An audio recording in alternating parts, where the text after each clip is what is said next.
Les erreurs humaines durant la phase de dépouillement des votes, ça existe et elles peuvent être lourdes de conséquences. Comptage, retranscription des résultats ou transcription manuelle des PV sont autant de moments délicats. Comment garantir alors l'exactitude des résultats? Avec PATSI, le successeur de DEPAS, le système de dépouillement assisté des bulletins de vote proposé par l'État fédéral. Comment se déroule pratiquement le dépouillement avec PATSI? Phase 1, la mise en place et l'ouverture du bureau de dépouillement. Chaque bureau est constitué de 6 personnes. Un président, un secrétaire et 4 assesseurs. Chaque bureau est équipé de 4 tables différentes. La première table est dédiée au comptage, au dépliage et à la vérification des bulletins. La seconde table est réservée au premier encodage des bulletins. Sur celle-ci est placé un premier PC. La troisième table est réservée au second encodage des bulletins. La dernière table, appelée coffre-fort, permettra d'isoler, par tas de 50, les bulletins qui auront été encodés consécutivement sur les 2 PC. Chaque table d'encodage est munie d'un PC à écran tactile, auquel sont branchés un clavier et une souris. Les 2 PC sont reliés entre eux par un câble réseau. Le PC1 sera réservé au premier encodage. Le PC2 sera réservé au second encodage de contrôle, mais aussi à l'encodage à l'édition et la génération du PV du bureau de dépouillement. Veillez à ce que les clés USB contenant le logiciel PATSI soient bien insérées dans les 2 PC avant leur mise sous tension. Une fois mis sous tension, il convient de décrypter le contenu des clés USB au moyen du code de décryptage fourni. Vous êtes ensuite invité à identifier votre bureau de dépouillement au moyen d'un code spécifique. Une fois identifié, vous êtes invité à identifier le PC qui jouera le rôle de PC1 et celui qui jouera le rôle de PC2.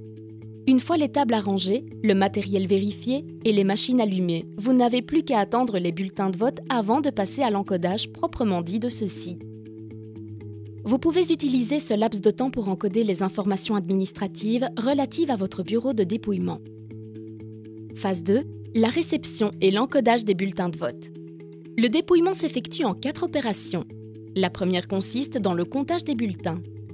Tous les membres du bureau de dépouillement participent à cette phase. Elle consiste à compter les bulletins de vote présents dans une urne et de les regrouper en tas de 50. Chaque tas doit être compté 2 fois par 2 personnes différentes. Lorsque le nombre total des bulletins est connu, vous pouvez passer à la phase suivante consistant à déplier et trier les bulletins de vote. Les bulletins sont alors dépliés et vérifiés. Ceux-ci sont classés en 3 tas, les bulletins valables, les bulletins blancs et nuls et les suspects. Ces 2 derniers tas sont traités séparément ultérieurement. Il n'est plus nécessaire d'effectuer un tri par partie. Dès qu'un tas significatif de bulletins valables est constitué, celui-ci peut être transmis à la table 1 pour un premier encodage sur le PC1. Pour réaliser ce premier encodage, un assesseur dicte le contenu du bulletin de vote tandis que l'autre l'encode sur l'ordinateur via l'écran tactile.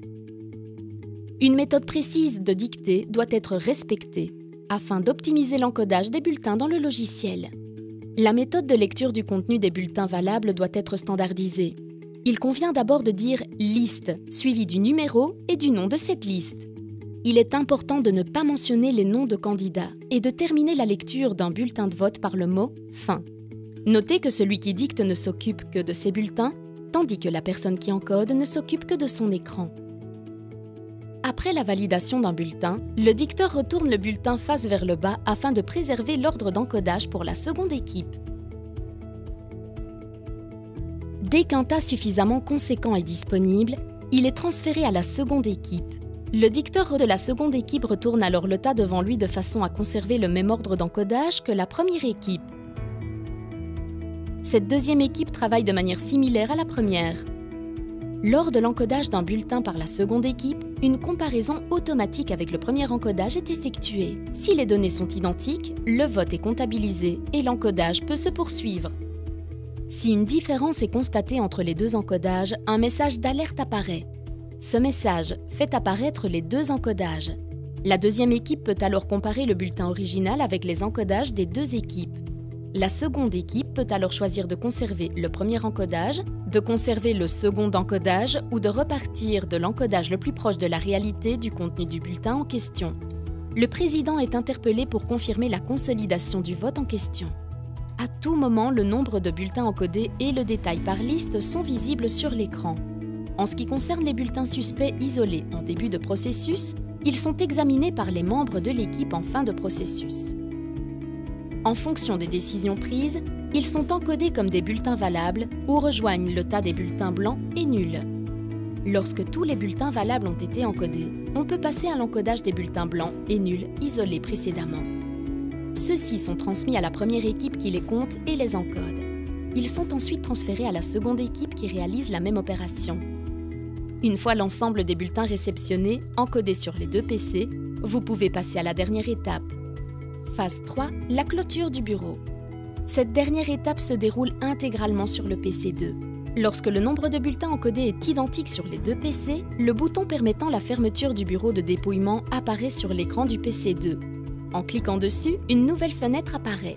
Le système vous invite alors à effectuer quelques vérifications avant la clôture définitive.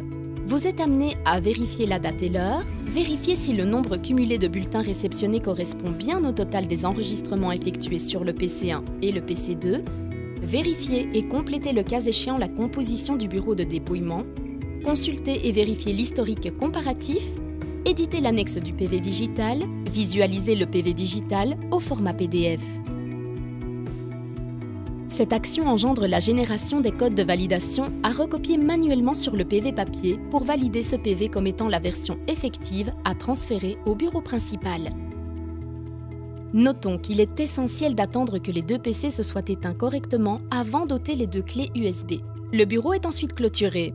Le PV papier complété, les annexes au PV et les deux clés USB doivent être apportées au bureau principal où le contenu de celle-ci sera lu. Ce n'est que lorsque le contenu des clés aura été lu au niveau du bureau principal que les membres du bureau de dépouillement pourront être libérés. Pour des raisons de clarté, la totalité des fonctionnalités de PATSI n'a pas été abordée dans cette vidéo. Un manuel d'utilisateur développe de manière exhaustive son fonctionnement. Celui-ci est mis à votre disposition et sera également accessible sur chacun des PC équipant votre bureau de dépouillement.